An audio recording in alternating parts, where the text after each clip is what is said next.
رمضان شریف میں 3-4 چیزوں کا خاص خیال رکھنا ہے ہم نے، خاص۔ ایک تو رمضان شریف میں قرآن پاک سے خاص محبت فرمائیں، شہر رمضان الذی انزل فیہ القرآن، خاص محبت۔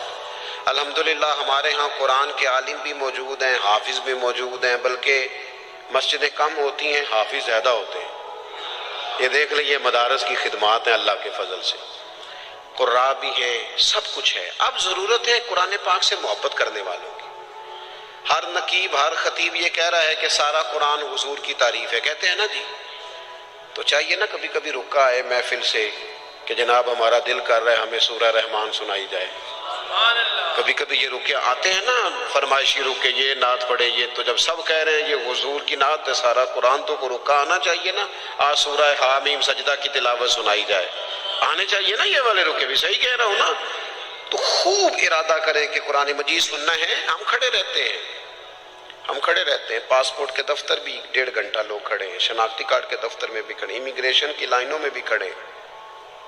نیت کریں کہ میں نے جم کے قرآن مجید سننا ہے، اور جس مسجد میں پہلی تراویح شروع کریں کوشش کریں کہ ساری تراویح اسی میں پڑھی جائے، اور خاص ذوق کے ساتھ۔ خاص پنجاب میں ایک گاؤں تھا، تو اس میں نا ایک دفعہ ایک بالکل عام سادہ سا آدمی دکاندار تھا، تو اس کا انتقال ہو گیا، تو اس کی قبر سے خوشبو آنے لگی۔ تو اگر پیر صاحب ہوتے پھر تو بچوں کی موج لگ جاتی، کیا بات ہے بھائی، اتنی کرامت۔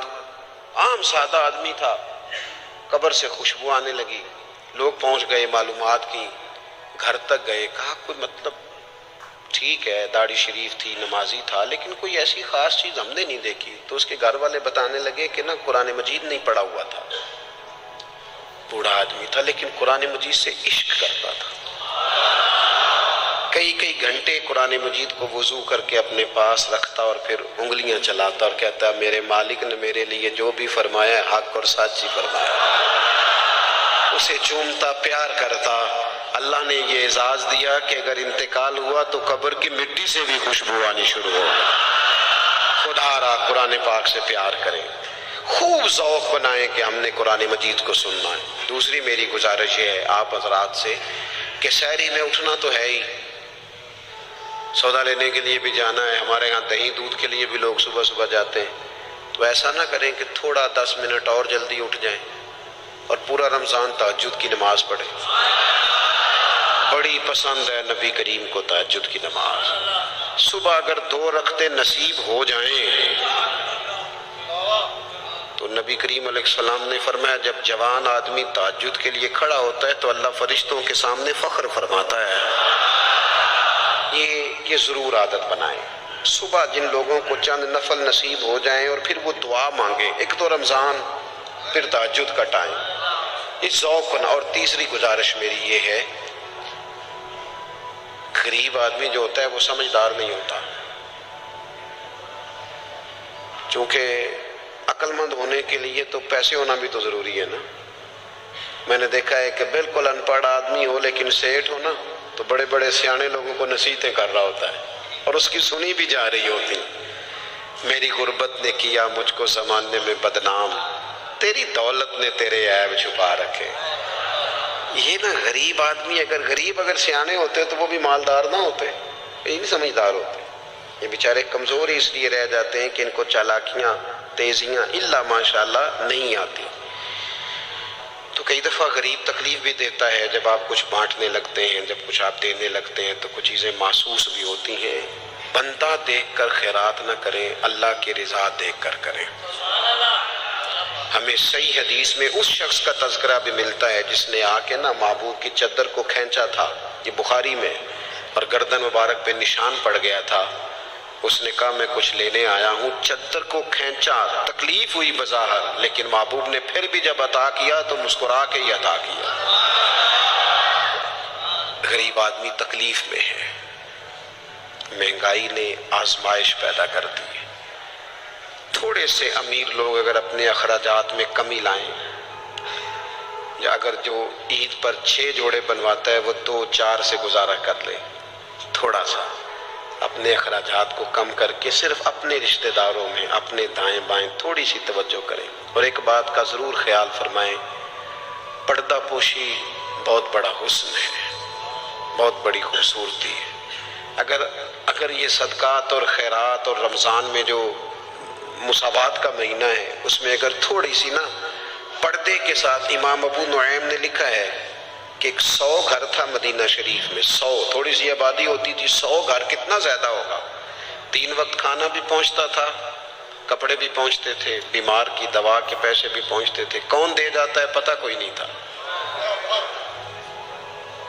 پھر اچانک سب کے گھر کھانا آنا بند ہوا تو لوگ پریشان ہوئے، ایک دوسرے سے پوچھنے لگے تیرے گھر کب سے نہیں آیا؟ کہا 18 محرم سے۔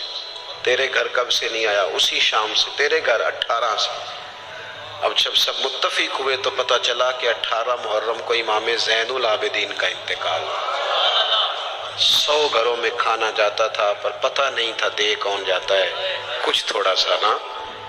کچھ خبریں ایسی ہیں جو حضرت عمر بن عبدالعزیز صبح اپنے خادم کو نا ایک سارے دن کے کاموں کی لسٹ دیا کرتے تھے، تو ایک دن لسٹ دی تو وہ چاہیے تو یہ تھا نا کہ اس پہ لکھا ہوتا تھا کہ 11 بجے محکمہ تعلیم والوں کو بلانا، ظہر کے بعد دفاع والوں کو بلانا، شام کو صحت والوں کو بلا لینا۔ وہ لسٹ جو دی تو اس پہ لکھا تھا کہ کل 5000 درود پاک کم رہ گیا تھا، آج زیادہ پڑھنا ہے۔ وہ فلاں بیوہ کے گھر میں راشن پہنچانا ہے۔ وہ 2-3 لائنیں ابھی پڑھی تھیں کہ وہ حضرت نے چھین لی، فرمایا یہ تو میری ذاتی ہے۔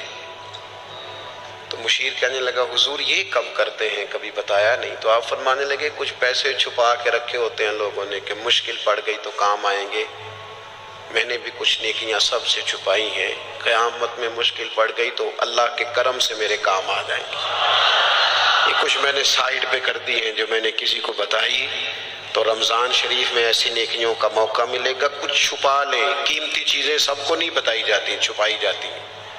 جو جن کو قیمتی سمجھتے ہیں نا، کروڑوں روپیہ جس کے پاس ہو وہ تھوڑی بتاتا ہے، میرے گھر میں 50 تولے زیور پڑا تھوڑی کو بتائے گا۔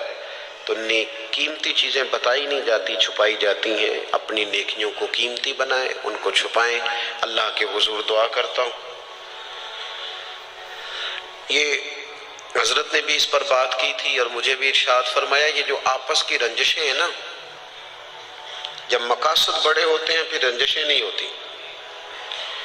آپس کی رنجشیں، بس ایک حدیث پاک عرض کرتا ہوں، اگر آپ کی سمجھ میں آ گئی تو بات۔ ہمارے ہاں نا کچھ لوگوں نے سنتوں کو بھی مخصوص کر لیا نا کہ یہ والی سنت ہے، بھئی تمام ظاہری سنن اور آداب پر بھی عمل کریں اور جو باطنی کیفیات ہیں اس پر بھی غور کریں۔ ترمذی میں حدیث ہے، امید ہے آپ یاد رکھیں گے۔ نبی رحمت علیہ السلام نے فرمایا، اے انس، اے میرے بیٹے، تم سے ہو سکے تو صبح اس حال میں کرنا کہ تمہارے دل میں کسی کے لیے بغض نہ ہو۔ صبح اس حال میں کرنا کہ تمہارے دل میں کسی کے لیے بغض نہ ہو۔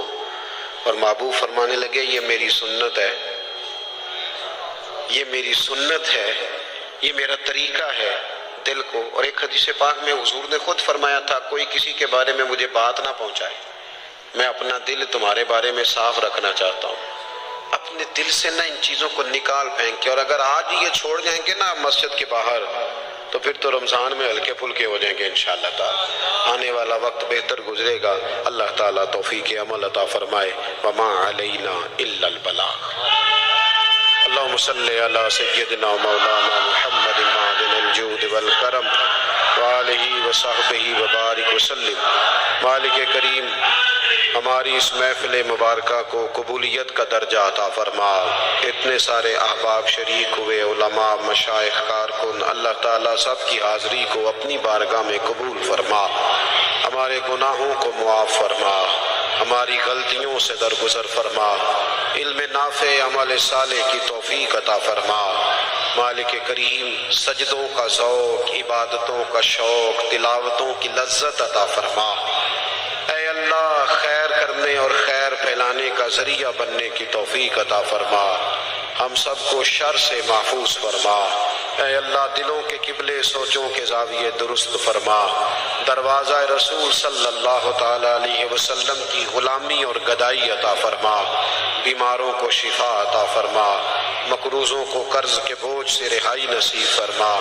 جو تنگ دست ہیں ان کے رزق میں وسعت فرما، امت کے حق میں رحمت والے فیصلے فرما، عالم اسلام پر اپنا خاص فضل و احسان فرما، پاکستان میں نظام مصطفیٰ صلی اللہ تعالیٰ علیہ وسلم کے سویرے کو طلوع فرما، قرب و جوار سے دور دراز سے جتنے احباب آئے قدم قدم برکتیں عطا فرما، جس خوبصورتی کے ساتھ یہ اہتمام کیا گیا اہتمام کرنے والوں کی کاوش کو اپنی بارگاہ میں قبول فرما، ہمارا خاتمہ بالخیر بالایمان فرما۔